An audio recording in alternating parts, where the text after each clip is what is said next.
សួស្តីអ្នកទាំងអស់គ្នាស្វាគមន៍មកកាន់ Channel របស់ខ្ញុំថ្ងៃនេះខ្ញុំមានរឿងមួយចង់ចែករំលែកដល់ពុកម៉ែបានស្ដាប់រឿងតាគូពូសំគាត់បានចែករំលែកមករូបខ្ញុំដែរកាលពីមុនគាត់ថាកន្លែងហ្នឹងមានស្ទឹងមួយយ៉ាងធំហើយសំពៅឆ្លងកាត់នៅទីនោះជារៀងរាល់ថ្ងៃតែថ្ងៃមួយសំពៅមួយបានលិចនៅកន្លែងហ្នឹងហើយកម្មករនៅទីនោះបានអូសទាញសំពៅនោះតែទាញមិនបានហើយទៅប្រាប់ម្ចាស់សំពៅហើយម្ចាស់សំពៅគូបាននិយាយថាតើតែរកលោកគ្រូមុនអាគមមកអូសទាញសំពៅហ្នឹងបានរួចមើលទៅដល់ពេលរកបានលោកគ្រូមកលោកគ្រូក៏បានអូសទាញសំពៅនោះដោយយកអំបោះមកអូសទាញសំពៅហើយសំពៅក៏ឡើងម្ដងបន្តិច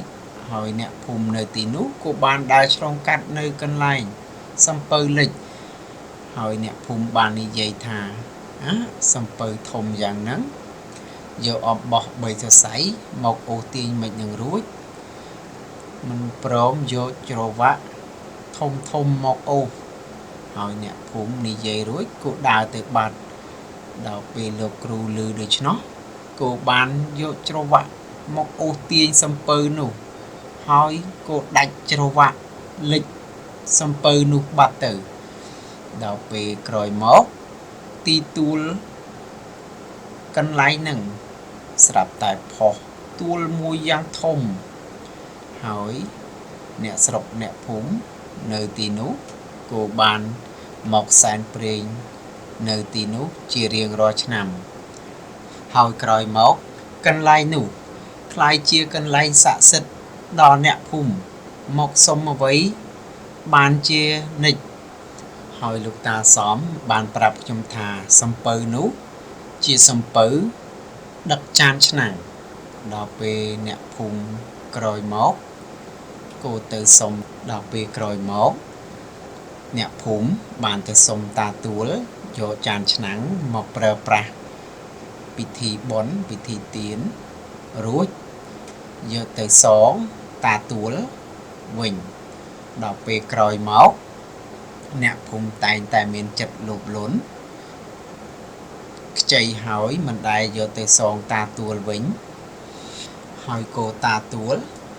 កាច់អ្នកស្រុកអ្នកភូមិនៅទីនោះឲ្យងាប់3 4 5នាក់ហើយអ្នកស្រុកអ្នកភូមិនៅទីនោះបានឆ្ងល់ថាមានជំងឺអ្វីបានគោស្លាប់មនុស្សស្រស់យ៉ាងនេះហើយអ្នកស្រុកអ្នកភូមិដើររកអ្នកចេះទុះទាយមកទុះទាយនៅស្រុកភូមិនោះហេតុអ្វីបានមនុស្សស្លាប់យ៉ាងនេះរកអ្នកទុះទាយបានអ្នកទុះទាយក៏គាត់ថាអ្នកស្រុកអ្នកភូមិបានខ្ចីរបស់អ្វីគេមួយមិនយកព្រមយកទៅសងគេវិញ